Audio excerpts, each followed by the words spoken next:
হাৰিয়া নামৰ এজন কৃষক আছিল। তেওঁৰ দুই পুত্ৰ আছিল, ৰমেশ আৰু বিজয়। বিজয় নিজৰ দেউতাৰ লগত খেতি কৰিছিল। ৰমেশ বৰ এলেহুৱা আছিল আৰু বিজয় বৰ পৰিশ্ৰমী আছিল। সিহঁতৰ ওচৰত এটাই জমিৰ টুকুৰা আছিল। বেমাৰৰ বাবে হাৰিয়া ঢুকাই গ'ল। দেউতা ঢুকোৱাৰ পিছত দুই ভাইৰ ভাগত সেই জমিৰ টুকুৰাটো আহিল। ৰমেশৰ স্ত্ৰী ৰেখা বিজয়ক একদম ভাল পোৱা নাছিল আৰু কয়, আপুনি বিজয়ক জমিত আধা ভাগ কিয় দিলে? জমিটোত অকল আমাৰ অধিকাৰ আছে। সেই সময়ত মই দেউতাৰ কিমান সেৱা কৰিছিলোঁ। এয়া মোৰ নিৰ্ণয় নহয়, ভাগাভাগি দেউতা কৰি গৈছে।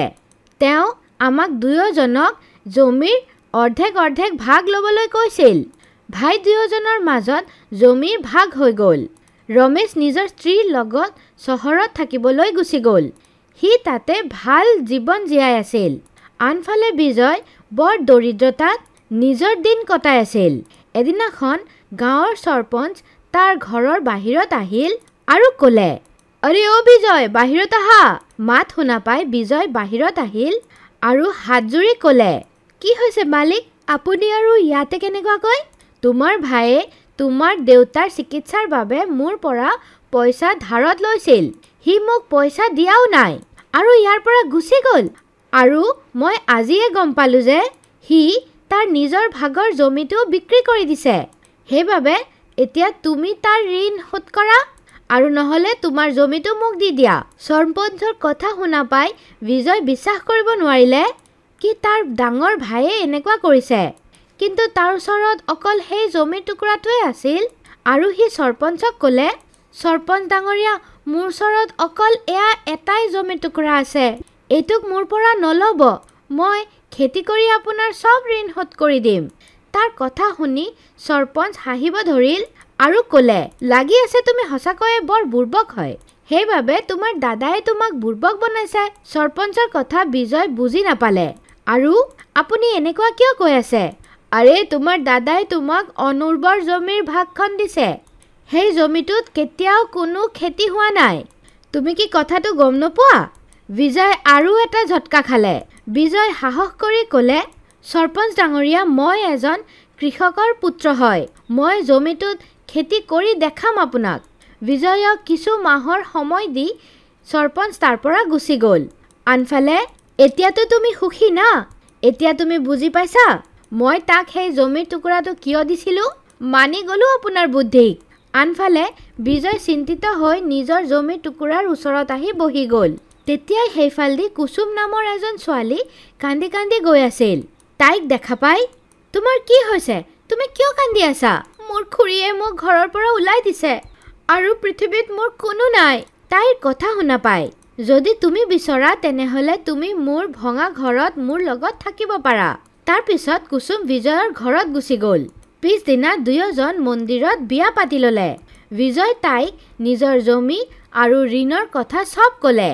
এয়া শুনা পাই, আপুনি চিন্তা নকৰিব, আমি দুয়োজন বহুত পৰিশ্ৰম কৰি সেই জমিত চব্জি লগাই দেখুৱাম। তাইৰ কথা শুনা পাই, কিন্তু কেনেকুৱাকৈ? মোৰ ওচৰততো খাবলৈও পইচা নাই। তেনেহ'লে মই গুটি আৰু খাত ক'ৰ পৰা আনিম? বিজয়ৰ কথা শুনা পাই কুসুম নিজৰ কাণৰ পৰা নিজৰ কাণফুলিযোৰ ওলালে আৰু ক'লে, এয়া মা দেউতাৰ শেষ চিহ্ন হয়। আপুনি এইটোক বিক্ৰী কৰি পইচা লৈ আহক। নহয়, মই এনেকুৱা কৰিব নোৱাৰোঁ। কুসুম বিজয়ক বহুত বুজালে।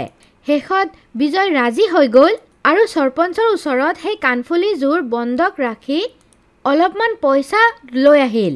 তাৰপিছত সি কুসুমৰ লগত গৈ কিছুমান চব্জিৰ গুটি আৰু খাদ লৈ আহিল। পিছদিনাখন দুয়োজন মিলি গোটেই দিন খেতিত কাম কৰিলে আৰু বিজয় গোটেই খেতিত সিঞ্চনৰ কাম কৰিলে। দুয়োজন দিন ৰাতি কাম কৰে। দুয়োজন সেই জমিত বেলেগ বেলেগ চব্জিৰ গুটি লগাই দিলে। কেইদিনমান পিছৰ পৰাই বিজয়ৰ জমিৰ পৰা চব্জি ওলাব ধৰিল। এয়া দেখা পাই, কুসুম চোৱা, আমাৰ খেতিত চব্জি আহিব ধৰিছে। কুসুমো দৌৰি দৌৰি আহিল, চালে কি চব্জি ওলোৱা আৰম্ভ হৈ গৈছে। এয়া দেখা পাই দুয়োজন বৰ ভাল পালে।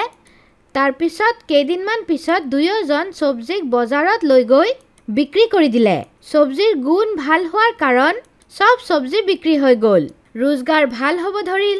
চাওঁতে চাওঁতে বিজয় সৰপঞ্চৰ সব পইচা ঘূৰাই দিলে আৰু নিজৰ স্ত্ৰীৰ কাণফুলিযোৰো এৰুৱাই ল'লে। এয়া সব দেখা পাই বিজয়, কোনোবাই ঠিকে কৈছে, পৰিশ্ৰম কৰি আমি সব কৰিব পাৰোঁ। তুমি নিজৰ পৰিশ্ৰমেৰে এখন জমিত চাষ কৰি এয়া প্ৰমাণ কৰি দিলা, সেয়াও আকৌ এটা অনুৰ্বৰ জমিত।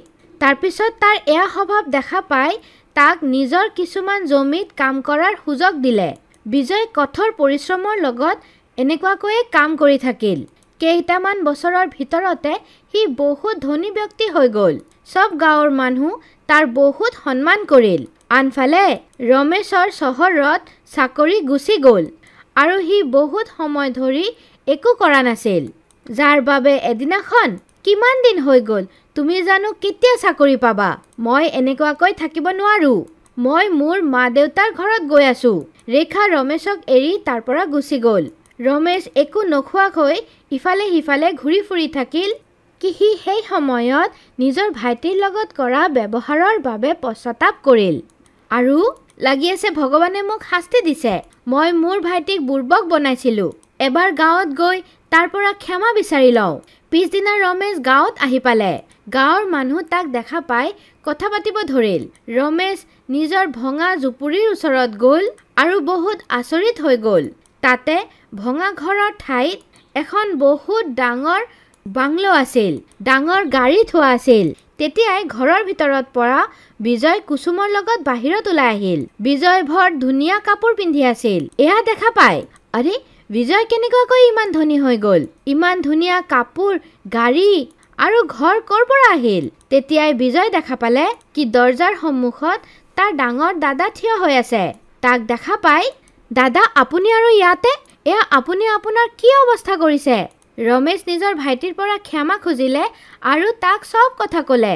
তাৰ কথা শুনা পাই, দাদা, মোৰ নিচিনা গৰীব খেতিয়কক জমিৰ টুকুৰাই ইমান ধনী কৰিছে, যিটো আপুনি অনুৰ্বৰ ভাবি মোক দি দিছিলে। ৰমেশ আকৌ ক্ষমা খুজিলে। তাৰ পিছত তিনিওজন আনন্দৰ লগত বাস কৰিব ধৰিল।